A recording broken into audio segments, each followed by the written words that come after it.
श्री कृष्ण, जय श्री राम, जय श्री राधे राधे, जय श्री महाकाल। इस प्रवचन में आपको श्रवण कराएंगे यदुवंश का वर्णन और सहस्त्रार्जुन का चरित्र। श्री पराशर जी बोले, अब मैं ययाति के प्रथम पुत्र यदु के वंश का वर्णन करता हूँ, जिसमें कि मनुष्य, सिद्ध, गंधर्व, यक्ष, राक्षस, वह, किमपुरुष, अप्सरा, सर्प, पक्षी, दैत्य, दानव, आदित्य, रुद्र, वसु, अश्विनी कुमार, मरुदगण, देवर्षि, मुमुक्षु तथा धर्म, अर्थ, काम और मोक्ष के अभिलाषी पुरुषों द्वारा सर्वदा स्तुति किए जाने वाले अखिल लोक विश्राम आद्यंतहीन भगवान विष्णु ने अपने अपरिमित महत्वशाली अंश से अवतार लिया था। इस विषय में यह श्लोक प्रसिद्ध है, जिसमें श्री कृष्ण नामक निराकार परब्रह्म ने अवतार लिया था। उस यदुवंश का श्रवण करने से मनुष्य संपूर्ण पापों से मुक्त हो जाता है। यदु के सहस्त्रजित, कौष्टु, नल और नहुष नामक 4 पुत्र हुए। सहस्त्रजित के सत्यजित और सत्यजित के हेय तथा वेणुभय नामक 3 पुत्र हुए। हेय का पुत्र धर्म का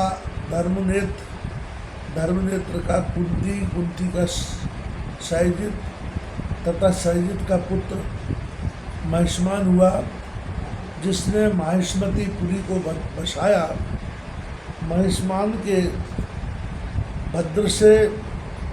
भद्रश्रेणी के दुर्दम के धनक तथा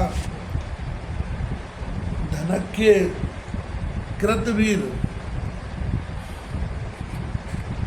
कृताग्नि, कृतधर्म और कृतिका नामक 4 पुत्र हुए। कृतवीर के श्रेष्ठ भुजाओं वाले सप्त द्वीपाधिपति अर्जुन का जन्म हुआ।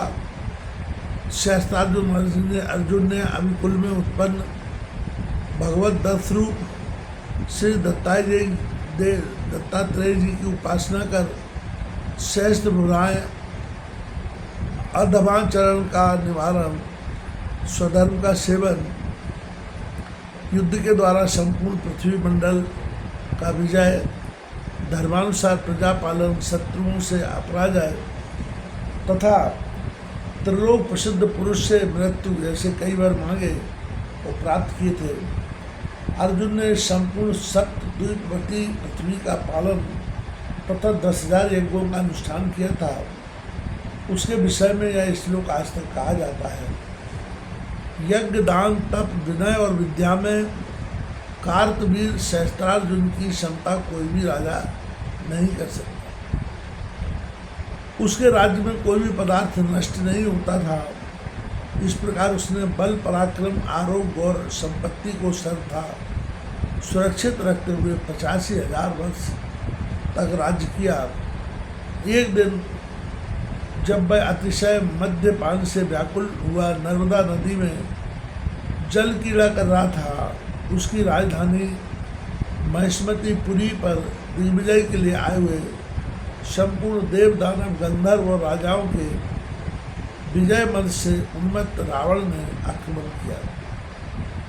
उस समय उसने अनायास ही रावण को पशु के समान बांधकर अपने नगर के एक निर्जन स्थान में रख दिया। इस सहस्त्रार्जुन का 85,000 वर्ष व्यतीत होने पर भगवान नारायण के अंशअवतार परशुराम जी ने वध किया। इसके 100 पुत्रों में से सूरसेन, दृश्यसेन, मधु और जयध्वज ये 5 प्रधान थे। जयध्वज का पुत्र तालजंग हुआ और तालजंगी के तालजंग नामक 100 पुत्र हुए। इनमें सबसे बड़ा वीतिहोत्र और दूसरा भरत था। भरत के ब्रख के मधु और मधु के वृष्णि आदि 100 पुत्र हुए। वृष्णि के कारण यह वंश पूर्णतः कहलाया। मधु के कारण इसकी मधु संज्ञा हुई और मधु के नामानुसार इस वंश के लोग यादव कहलाए।